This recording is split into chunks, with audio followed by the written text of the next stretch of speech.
You are listening to the Next Play podcast, the playbook for high-performing leaders who want to exceed their full potential.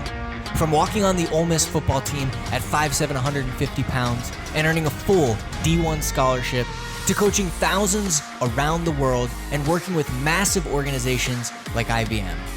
I've learned countless lessons that I'll be sharing right here with you.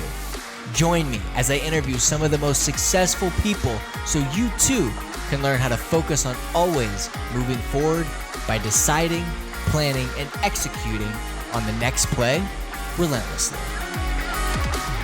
This is Richie Contartesi, also known as Relentless Richie with the Next Play podcast. And today we have a very special guest, and I'm excited to bring him to you today. His name is Brian Covey, and he's done some amazing things as an athlete and as well as a professional, going from an Olympic USA soccer player all the way to the VP of production for Loan Depot, which is a huge company. He's built, he went from no offices and nothing to multiple offices, tons of team members, completely built a business within a business. So we're going to learn his story of leadership, how he not only developed as a leader, but helped others become leaders and his team perform at a top level. So we've got a really special guest today. Excited to have him. And thanks for being on the show, man. Richie, thanks, man. I'm glad we connected up and excited to jam with you. We have a lot of common denominators there with the sports backgrounds and then the leadership focus and all. So it's gonna be fun. For sure. For sure. Okay, cool. So dude, talk me through professional soccer player. How did you become a professional soccer player and get to the Olympic USA team? Like, that's a huge accomplishment. Talk me through that. How'd you get there? Ton of hard work. People want to minimize that, but let's be real. I was fortunate when I started, even as a young kid, and before I was 5 years old. I had an older brother, 5 years older than me, and my dad would take us out and we played in the church leagues and we did all that. I was fortunate, not just that my dad was a great early on coach, but for those that know soccer and you know the name Pele, you probably also know the name Kyle Rote Jr. was one of my first coaches. And so I started off, just fell in love with the sport, which I think is part of why people commit and continue to play. And I had some amazing coaches along the way. When I was in 8th grade, we have these in soccer, like regional teams. You start at your state level and you move through regional teams. There's 4 of them across the country. And then if you get selected from the regional team, you can move up to the national team or the US Olympic team. And so I was fortunate enough, I just kept moving on.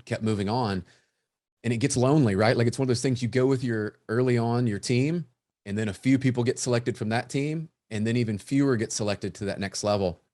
So I was fortunate to start as an early age, and as a teenager, then started to get to travel over to Europe, got to play, got to be exposed to really like true football across in Europe and see the levels that existed.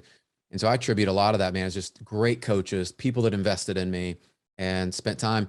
It was a lot of extra effort. I tell this story a lot, Richie, and this was one that I think shaped who I was. My club coach, even when I was in 8th grade, would take me out to train with the local college team that he also was coaching at. So imagine being, right, like 12, 13 years old, 14 years old, and you're training with college level players. I put myself around really difficult situations, trained with people that were bigger, faster, stronger, better than me. And along the way, I think it was really a catalyst for my growth. And I've just been fortunate on the other side of this. I'd be remiss if I didn't share. My dad's a psychologist. There was a lot of the mental side of the game that I was very fortunate that my dad was able to teach me visualization, teach me the mental side. So it's not just having the skills, but you know this, playing collegiate and on, you also got to have mental toughness and a strength there that's going to help you get to the next level. Right. And I'm sure you've used a lot of that in business. So kind of talk me through, obviously as an athlete, you worked your way up, but talk me through kind of the mental side of it, like some of the growing pains you had there and how you were able to, people say terms like growth mindset and all that stuff, but it's a very complicated thing to teach. It's not just like, it's a lot of it is a reaction. A lot of it is past experiences. So how, like, what did you learn when it came to the mindset side of things or the mental side of things? I love it. So probably from both of my parents, I learned the value of hard work, grit, perseverance, and seeing them both work full-time jobs, sacrifice to make sure I was at practice, do the things when I know they were tired, especially as a parent now, I know they had to be exhausted, but they would figure out ways to get there. They always would work hard. They would always show up. And I think that was something that I learned from an early age, is that just becomes who you are. And then marry that with the tactic. Visualization, I learned in high school. And I remember my dad was teaching our team and sharing some of this, is visualizing the game before the game actually happened. And so I started to learn this before probably many athletes or many people even know what it is today. And I Right. would visualize a game, right? And all the things I would do well, but I also visualize the things that wouldn't go well. And I would start to program in, like, how would I respond if I didn't make that play, or I made a bad pass, or I got scored on, or something just didn't go my way. And what I was working on, and it works in business today, is what are you going to do? What's your response going to be when something doesn't go your way? Are you going to let your emotions take over? Or are you going to have an action that you can default to, that you say, you know what? Okay, it's not so bad. I'm not dead. I'm still alive. I can take action. What's that going to be? So that technique of visualization, I still use today in business. And I'm actually passing that through, talking to my kids about, especially my oldest, my 14-year-old. It's like, how do you visualize the game before it happens? See yourself making that save, see yourself making the right plays, and you put yourself in those situations, and then it happens in the game, right? And then Yeah. it's just second nature. Got it. So how have you used that like today with your team? Are you actually teaching them how to, because I mean, this is super valuable, right? Like, I mean, it's something you learn in sports that you don't learn in business, that's can make a massive impact in business. So how are you teaching your team this? Like, if I'm a leader, like, how can I teach my team to visualize? Yeah, I think where you want to start with this is, everybody has dreams and goals, whether they've written them down or not. Look, I'm a big believer, you need to write these things down so you have those. We're going through that exercise right now. And what I'm asking everybody to do is, like, visualize what it will look like, feel like, what you're going to be wearing, where you are, all of these things in these moments. And we break it down from there. When you take the big goals and dreams, you've kind of set those as your big, like, people use visualization boards, all these things. That's where this all ties in. Right. But also think about, if you're going to go in and you're going to have a recruiting call today, you're going to have a tough conversation with a team member that's not performing. You're going to have a conversation to recognize somebody that's a great team member. What would it look like if you were actually able to think through that? And many of us, I think we take the basic step, Richie, of, like, we think about what the conversation is going to be like. Maybe we even make some notes. But what if you took a minute, you actually closed your eyes and you thought about how that conversation would go, and think about it, start with the positive. Like, how is this going to go? I'm going to deliver bad news to somebody. Possibly that's the most difficult conversation many of us avoid. How's that actually going to go? Visualize that going well. When you get in the conversation, what's cool is you've actually seen the movie in your head play out. And so now you're able to adapt and adjust. You're not caught off guard where most Right. people are. So I ask our team to think about those, where you're going into sales meetings, difficult conversations, even recognition. Maybe you got a big presentation today. Visualize this. And the next level for people would be, actually visualize what could go wrong. What's the worst thing that could happen? Well, okay, how are you going to adapt to that, right? So if you're doing a presentation, let's just say your mic doesn't work, your PowerPoint, if you're using PowerPoint, it doesn't work. That shit What happens for sure. It happens. Here's what I know. The difference between people that adapt to that quickly and those that are like, uh-oh, what am I going to do? Yeah. Is if you visualize what you're going to do if that situation occurs, guess what? You're already faster to respond, and you're just ready. You're dealing with the emotion, and it's already an action is programmed into your head. So I would say, day to day, those are conversations you have every day. Look, you could use that with your kids. You could use that with, your spouse. All these things you need to be thinking through. How could the conversation go? And I like to visualize, this is going to go really well. And that, in a way, is also building up the superpower, I believe, is you're building your confidence up, because it's another rep you've put in, that when you get in that conversation or that presentation, you're ready. Right. Right. Yeah. No, that makes a big difference. And I think um, when you mentioned confidence, preparation has a lot to do with confidence. And people are always like, oh, like, how are you able to get on stage and speak and not be scared? And I'm like, because I've done it 1,000 times. You know what I mean? I don't get nerves like that anymore. I did in the beginning, and it's the same thing here. It's like, getting the reps and visualizing. So if you go into a meeting and hey, here's the 4 or 5 things that they may say, really, because that's the reality.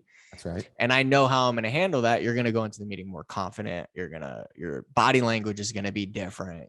All of those things. And I think what you're teaching them with visualizing is essentially creating all of that. It's creating the confidence, the preparation, to be able to go in with your your shoulders back and confident at what you're doing. So is that right? Is that kind of your strategy behind it? That's it. So here's how I break it down for people on our teams. I share is this competitive advantage turns into an even more of a competitive advantage when you think about if you've already seen a movie and I've not seen it, you already know what's going to happen. You know the twists and turns. Right. You're prepared for what's there emotionally. You've seen it. Who's actually more prepared? You are. Right. I haven't seen the movie yet. So guess what? If I visualize these things to happen, who's Brilliant. probably the most prepared person in the room? Me. Yeah. So if you want to be a winner, this is how you separate yourself from people that show up and maybe they prepared a little bit, right? Like they have their notes, but did they slow down and visualize it? I think there's this connection between, our heart and our brain and what we see. And I use that movie analogy all the time is just because, look, if you've already seen parts of the movie, Right. you know what to expect. You know how to adapt. Okay, what would I change? Wow, this didn't play out like I thought. You can change the movie from that standpoint. But if you've never seen the movie, good luck. You're on a roller coaster. It's such a good way to get people to practice. It's such a good way to get people prepared. I think that's brilliant, man. It's an approach of getting people to prepare for things, and it's something you learn in sports again that you can transfer over to the business world that they don't teach. Right. And I have some of those as well. And it's like, dude, you can make such a massive impact on people from taking what you've learned, especially at the level you played, which is a high level. So talk me through a little bit about the Olympic USA team, what you learned from that. Tell me the story there. What happened there? What was the end result? What did you learn? I'm very interested in that. Oh yeah. So incredible journey. And I will say, I was 14 and then 15. There's multiple training sessions. So Wait, hold on. When you were on the Olympic team, you were 14 and 15. This is the U17 Olympic team at that time. So then there's the older team, which is basically like the U20 and there's U23 and all these different programs. Got So it. like US soccer, you have the national team, you have the Olympic team, and sometimes they'll overlap, but sometimes they are different. Got it. The U17, we were preparing for what's called CONCACAF, and that's all of like basically the southern countries, right? Yep. And I remember, I'll never forget this, as I went into camp and you're kind of starstruck a little bit from some of these players when you start training with them. You're like, wow, these guys are really good. But what I took away, I will say immediately, is you could tell every level has people that are in the top 10%, 20%. And so wherever you are in your journey, there's always people that are above you, I have found, and there's probably people trying to fight to get to where you are. And I started to recognize quickly, like, what are the characteristics? They show up early. They work hard. They're coachable, which we talk about. That's one of our core beliefs and something I look for in hiring people. And I noticed people that were the most coachable, they were the most intent. Some of the great players, honestly, Richie, I would watch them and they would be distracted. The coach would be talking. They would be talking through things. They didn't get it. Yeah. And I also noticed take off the field. And this was the first time I was really introduced to off the field preparation. I'm going, hold on, how these guys are talking about the game. We're watching film. We're going through strategy. We're talking about different teams we would compete against. We're talking about formations. We're understanding how we play together. And it was at such a high level that they were bringing us into this next level. And so I learned very quickly what you do on the field and what you do off the field, they both matter extremely. And I'd say almost even more off the field, right? And we started to train, and that's where I started to learn about strength training. I hadn't really done much strength training at that age. Like you play soccer, you run, you're fast. That's what you do. Well, there's this whole other aspect we were introduced to. And then they also brought this variable, which was new to me, which was around diet and nutrition, right? So we go in, eat as a team, collectively together. And I realized you start working through these things, something that most people don't talk about. Great teams have people that can bring the team members together. And I'll never forget this experience. We're riding on a bus.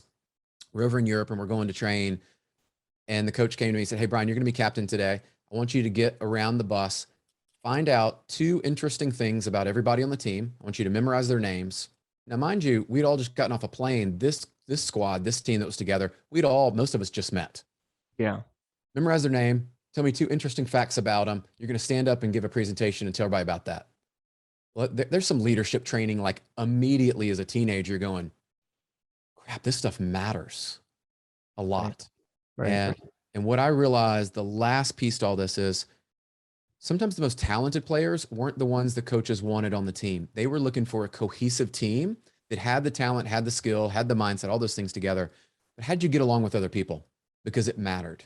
And people Yeah. would be willing to do more for you if they actually believed that you were in it for them as well. Right. So a lot of lessons within it. I will leave you at this part. Unfortunately, I didn't make the final squad. I made it all the way through the last training camp, and then they take basically the 40 team members down. So I didn't get to go to Japan that year, but I will say the experience, it didn't leave me there. I still came back and made the national team pool again and just didn't quit, didn't give up on that dream. Yeah, I mean that doesn't even matter. It's like it really doesn't. The fact that you were there, you did it, and then you came back and did it again.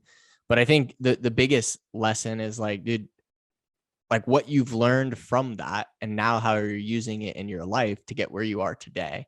It's like, I mean, your athletic career can only go so long, baseball, football, soccer, it doesn't really matter, right? Right.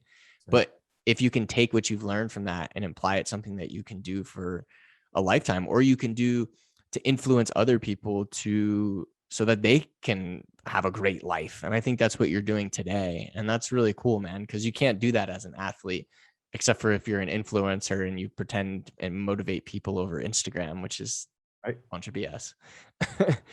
So, but no, that's awesome, man. Now, so walk me through how you transitioned from soccer to the business world. What was that? Walk me through that. Yeah, if there's any athletes out there that can relate to this, my resume looked like soccer, and a lot more soccer. Most people wouldn't hire me. So in 2001, when I'd gotten done playing, I had made the decision I wasn't going to go back and continue to compete, right? And I was like, okay, I'm going to go finish my degree. I'd promised my parents I would do that. I was like, I'm going to go test it out in the business world because I loved marketing, sales, finance, all those things. Look, I couldn't get a job. Like no one would hire me. It wasn't the best job market. And so there was a couple of interviews. I was getting to the final interview, and I remember getting the phone call.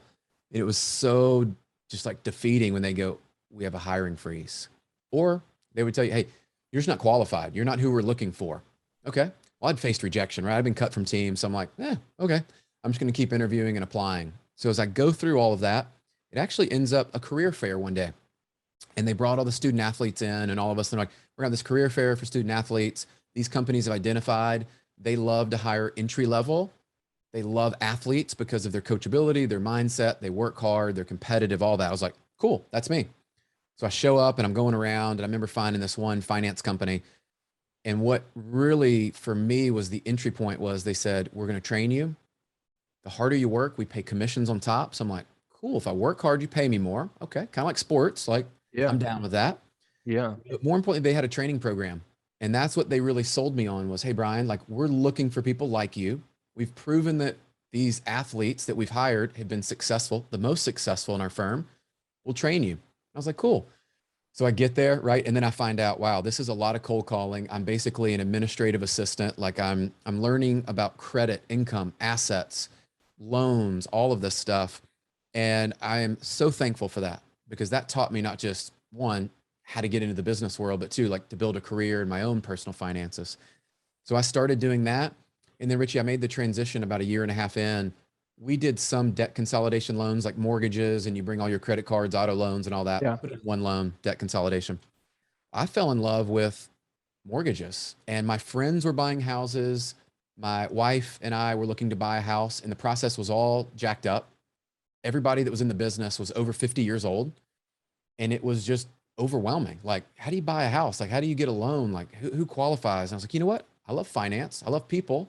I love marketing. So maybe somebody can show me how to do it. So again, found the right leader and manager, went over there, started. I never forget, I started on $2,000 a month. I tell everybody that was my draw for 3 months. That was it. Like I left my salary, left all like, hey, $2,000 a month, come over here.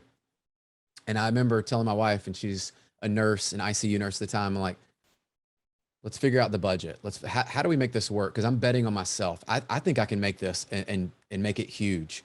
And sure enough, after the first year, then I'm making over six figures. I'm the top salesperson in the branch, and I'm learning and I'm growing and hire an assistant. One of the first people to do that. And the journey At went, Loan Depot. no, that was actually at Wells Fargo. Oh, okay. Okay. Keep going. Huge Keep going. bank, Yes. almost 13 years in corporate America. And that's where their finance company was there. You remember the companies that you would see on TV and they would advertise the furniture financing, like no payments for 4 years, no Oh, interest. yeah. Yeah. Yeah, that was us behind the scenes. And then I would be the one that would call and say, "Hey, I know you took out that furniture free financing deal, but hey, we just looked, we have your credit report, right?" And we would try to sell them and advise them on other products and services.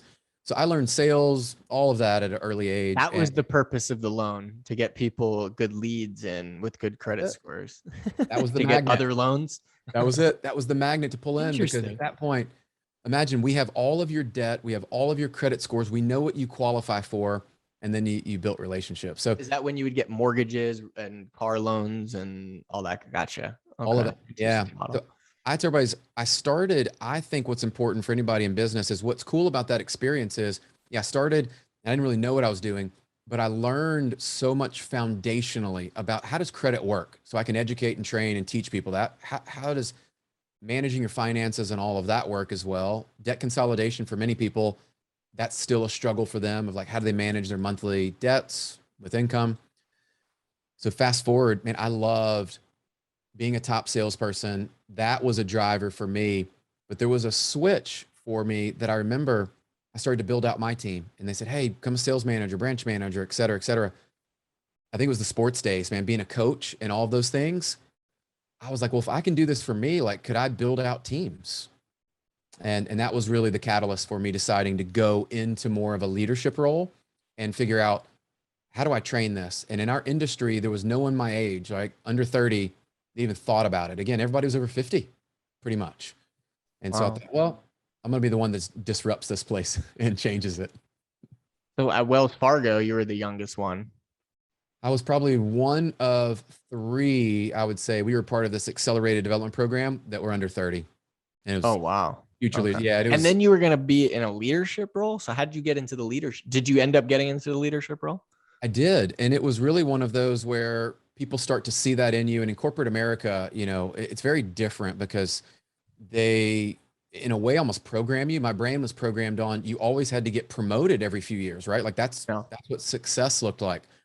Forget about what you make, forget about how hard you're working, forget about the sacrifices, and like you're not taking care of yourself and all these things. But I would say what they did exceptionally well was the training developments, like the 360 feedback and all of these, disc profiles. I became a student of the game, and then I started to teach sessions. And this is where really I started to see another clue, like success leaves clues. They would ask me to help present and teach what was called high performance sales. We were teaching our team members, how do you go out and build relationships with real estate agents, home builders, financial planners, CPOs, and the like. Well, I realized I would go through these classes. I'm like, dude, I love this stuff. Like, this Yeah. is really, I get excited, I get jazzed up, and then I would be teaching a table. Well, then they'd say, hey, well, why don't you teach part of the actual course? And then I became one of those ambassadors of, we would teach this out to all of the sales team members. And that's where I started to recognize, like, maybe there is something to this. I enjoy it.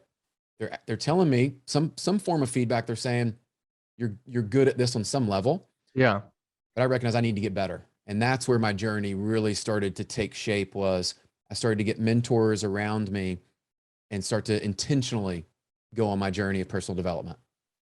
And was that around, okay, so just personal, or was that around being a better trainer and a coach and a leader, or was it both? Or All of it.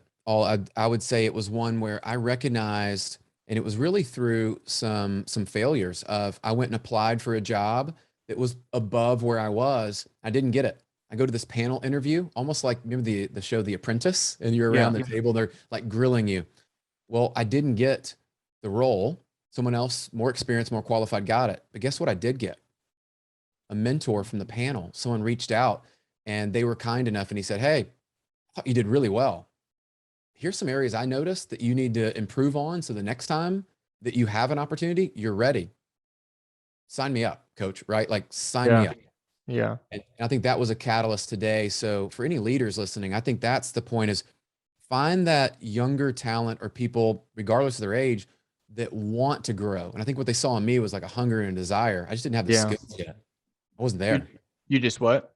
I didn't have the skills yet. I didn't have the Right. Right. experience yet. Yeah. Gotcha. Okay. So, and this was at Wells Fargo. You ended up not getting the leadership role. You found, but then someone reached out and said, hey, here are some things that you can do for next time around. So what happened after that? So I went on this intentional growth and we started signing up. I was signing up for courses and classes and doing this weekly mentorship call that I remember I would show up and like, we're doing this call and we're checking in and I would ask questions. Well, how do you handle this? How do you handle that? Yeah. You know, one of those classes I remember was crucial conversations. I think for a lot of people, I know they are struggling to have difficult conversations in leadership. They don't give feedback and all that. So I was very intentional about that growth. And sure enough, you know, Richie, what happened is what came around, another opportunity. I get hired. I moved to Florida for this next opportunity, leave Memphis with my wife. At that time, we had no kids. We ended up having our first two kids there and changed my life forever. And I think that was a big step. So I continue down this journey and I'm learning, right? And for those that remember some of the market crash in 07, 08, like I'm going through some of that during Florida and going, wow, I didn't know all of this could happen. But again, leadership lessons. Until you've been through it and you've been battle tested, you don't know. So that was my journey there for about 13 years. And then that's when I decided to leave corporate America and went to a great company out of Charlotte, Movement Mortgage, that was very small at the time, kind of a startup in a way, but I loved it. I left corporate America, ditched the suit, still wore the suit some, but you know, just started to realize there's this whole other world out there that I wasn't exposed to in corporate world. What was that? Just the fact that people didn't have a gazillion conference calls, number one. That was, you know, in corporate, everybody that's been in corporate America understands the amount of conference calls that are had is actually unbelievable. And then corporate America, in many ways, and it might have been my experience, but I hear this from a lot of people, is that your success is determined on how you move up. The whole intent is you're moving up the corporate ladder. Well, that can be exhausting and draining because as you move up the corporate ladder, you realize the higher you get, not necessarily the harder it gets, but you start to really distance yourself from probably why you got in the business and from the people that you were serving. And for people like me, like I want to be close to that and part of the action and around it. And I think parts of corporate America just take a little bit of your soul, you know, the travel, the intensity of what they demand of you. And I remember thinking, like, I'm not putting my family first. I have two kids now. Like, this isn't going to work, right? Like that's not going to happen. So I think that's where a part of it changed. And I got exposed to a like, imagine going from a company that's like 270,000 team members to like 2,000, like absolutely different world and culture. Right, right. And this is at the new company. So I spent almost 4 years there, which I believe was really just a stepping stone to open my eyes, to expose me to some great leaders that were there, different way of doing business in the mortgage industry. And then what happened is I was actually introduced to our CEO now at Loan Depot and just an amazing connection. It was one of those where I was like, man, I would love to be on the team with that guy. He inspired me, challenged me, had the business acumen, had all these things. And I remember thinking, but there's nobody here. Like I'm looking around Loan Depot here 4 years ago. It's like we weren't on commercials. We weren't on all these things. We didn't have a local sales force. And they're like, yeah, that's the idea. We want you to build it out. I was like, oh. So I'm going to start over. So imagine this, Richie. So our team, my previous company, we were doing over $1 billion that year. They wanted me to come back and the team had done 125 million. You could probably quickly figure out like pretty big step back. Yeah. 9 times. Yeah. And I Negative realized 9 times. it's crazy, but I believed in myself. I believed in the vision. I knew what the possibility was. And a trigger for me was I knew I would regret not going after that opportunity and testing myself. I'd been built for that over all these years. Right. I felt like I was uniquely equipped to do this.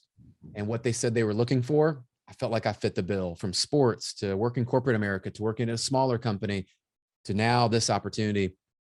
I'd been preparing for this basically all my life. And then it was a matter of me taking the bull by the horns and let's go. Let's build this thing. Walk me through that. How'd you do it? And where is it like yet? Walk me through it. So here's the Genesis story that I share.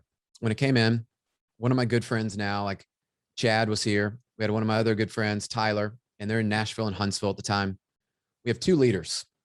So imagine, you know, you walk in, you're like, okay, we got something. We're not totally starting from scratch. For any leader out there that's looking at this, I recognized in that moment, those were going to be the 2 people that we built this thing together. And I was looking to see where are they, but where do I need to help them get to so that they can raise their capacity and grow their teams. So imagine they're starting at this group. I think Chad's team at that point might have been, and I'll call it 10 or 15 people. He has like 60 or 70 people today. His team alone will almost do $1 billion this year. Tyler and his group started, and I think he was the biggest producer. He had just joined their group. I want to say maybe they had done 40, 50 million. They've almost 10x'd it. They'll be close to 300-400 million this year in Huntsville, Alabama. Not even a huge market. That's it. Yeah. But I think for any leader, what I got very clear on was, what is our culture going to look like? What are the things I learned from corporate America and my previous organization that I really liked? What did I want to bring over and bring in here?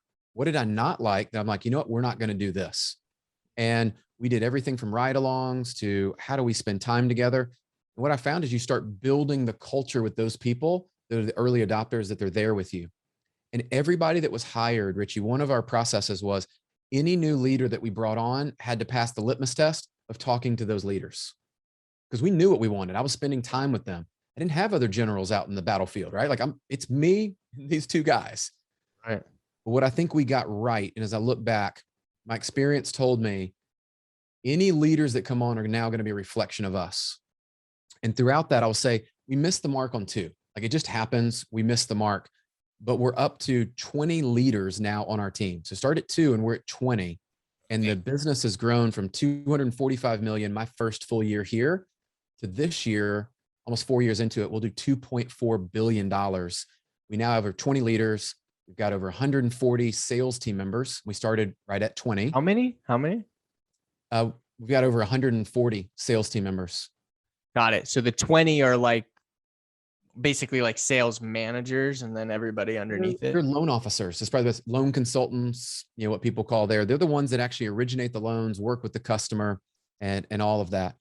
And that was the genesis of our story, was how do we get to where we created this attractive leadership model? I went all in on my social media and my brand. I had not had an opportunity. Corporate America, they won't let you do that, right? Like they just don't want you on social. The other company I was at was all about their company brand.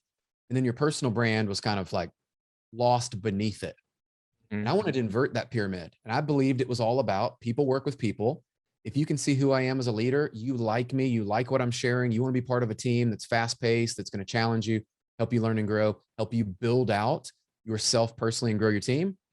Well, you could see all of that if I start posting it on social, and you'd be attracted to our model and go, wow, these guys are different. They're not in suits. They don't have this corporate rhetoric. They're not like, these puppets, like in some places, like where it's just like, robots going through the motions. Like we were just very real and raw. And we built this brand to attract people to us.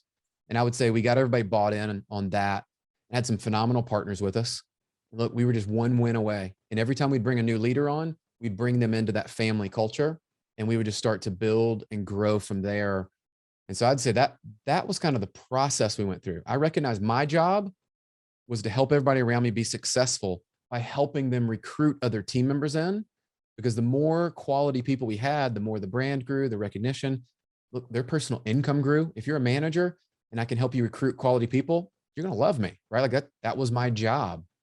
And so I actually hired a recruiting coach during that season, and I had to get better. I said, look, I'm good. I'm not great. Right. So those were the good for you for being like, not letting, man, I talked to so many like C level, and they just, it's ego, and so they won't do it. So good for you. It doesn't work that way. This. And you know what I found is wild. Through that, like we've got each other's backs, and I also am able to continually go on the journey with them, because here's the reality of I'm leading the biggest team I've ever led in my career. Well, guess what? Just about everybody on our team is as well. And that's cool. We're vulnerable about that. Talking about, hey, I've not been here before. Look, I've never had a team that did over almost $2.5 billion. And so we're talking about, and we're collaborating quite a bit. That empowers your team to where they know that they are the local leaders. And I'm there to support them and help them grow. And they're all in different stages. Man, when you create a culture like what we've embarked in creating, we don't always get it right. I tell everybody this is we're not always perfect. Like, don't get that impression. But we know our North Star, and we know where we're going. And I would fight for this team any day of the week. Like, they are the best in the business. And I'm honored, because a lot of times they're the ones I collaborate and get ideas from. They help me make decisions about Let's do this and not that. Yeah. Powerful. So you're here. You have 2 loan officers to start, and then you added 18 loan officers. The one thing I'm confused about, because I want to dive into that for a second, but then you said there's another, however, 100 and something. Do they report to the loan officers, like, or are they? How does that work? So I'll invert it a little bit here. So we actually, when I started, we had 2 sales leaders, is what we Okay. would call them. And then they had loan officers that reported to them. And it was about the 18 or 20, like with all of them together, Nashville, Huntsville, that were there. Got it. Okay. So the sales leaders, what's their role? Yeah. So they all produce. And the way we Okay. created our environment was we wanted all of them to produce for different reasons, but in our culture, it worked well. We were a small company. We needed to make sure we spent our money in the right spots as we were Right. growing and new. Right. So if they're driving revenue, it's easier for us to hire people, do marketing, do all these things, right? Investing in the business. Well, what we started to do is I started to immediately help them, the 2 markets and the 2 sales leaders, be successful with recruiting. At the same time, I'm balancing, I need to open new markets. Like we need to open Louisiana. We need to open Mississippi. We need to open more markets throughout Tennessee. We need to open more markets throughout Alabama. And so one strategic move that I made was one of my top leaders at the time, I would continually have them help out. They would mentor other people. They would be involved as we onboarded. They would help me in the interviewing process, like just to make sure we're making the right hires early on, is having your cabinet of team members that help you. So what that allowed us to do at the end of the first year, I'm trying to remember back, we probably a little bit more than doubled. So we were probably 40, 50 team members at that point. And most of those are what we call loan originators, right? Like loan consultants. And then So they produce the same, just like the sales leaders. They do. They all produce. And the sales leaders, the only difference for them is they have this role that's helping their team, right? So they're coaching and helping them. They're producing. They also are helping recruit, attract talent, and bring great people into the organization. Look, Now, I recognized, like, or go ahead. let's say I recognize like you can only grow so far at that point as you're growing out, and we had a vision to build this. Yeah. I needed to hire other leaders. Yeah. 100%. How it scales. Yeah. So how do you, okay, so they're sales leaders involved in the recruiting, managing, I would assume some sort of training, keeping them producing, right? Yeah. And retention. What would you say has been your I would assume, what would you say has been your biggest challenge, let's say over the past year and a half, for relevance sake? And how did you go about working with your sales leaders to overcome that? I think the hardest one for all of us has been this hybrid world of, we came up in a world that you were sitting across people face to face, belly to belly, sharing a coffee, sharing a meal. And when that went away, that was unique. Now, I think we were already positioned a little bit, Richie, when I look at this, we were already doing virtual calls and Teams calls and Zoom meetings and all these things. For us, it was like, hey, just turn the camera on. We're good. Like we were used to that. But recruiting and attracting top talent, like really talented people during a season, that I hired leaders I had never met in person. Think about that for a minute. We were not trained, taught that way, built that way. It was always, you sat down with people, you took them out to dinner, you went to lunch, like you got to know them. I feed off their energy. I know where they are. Let's say our biggest struggle is just staying connected as a group as we continued to grow the organization and make sure that we created a culture of connectivity. And I would tell you, we got some of it right.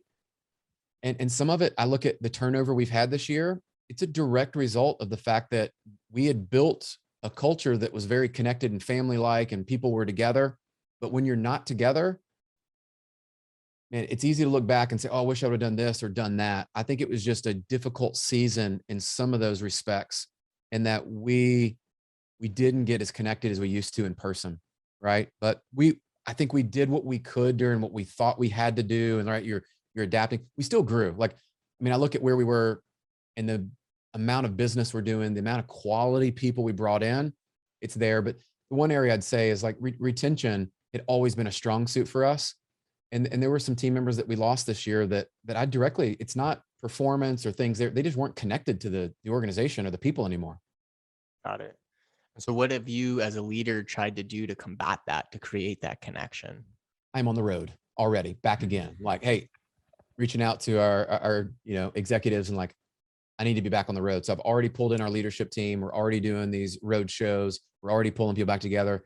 And I'm modeling that. So then our teams are doing the same thing.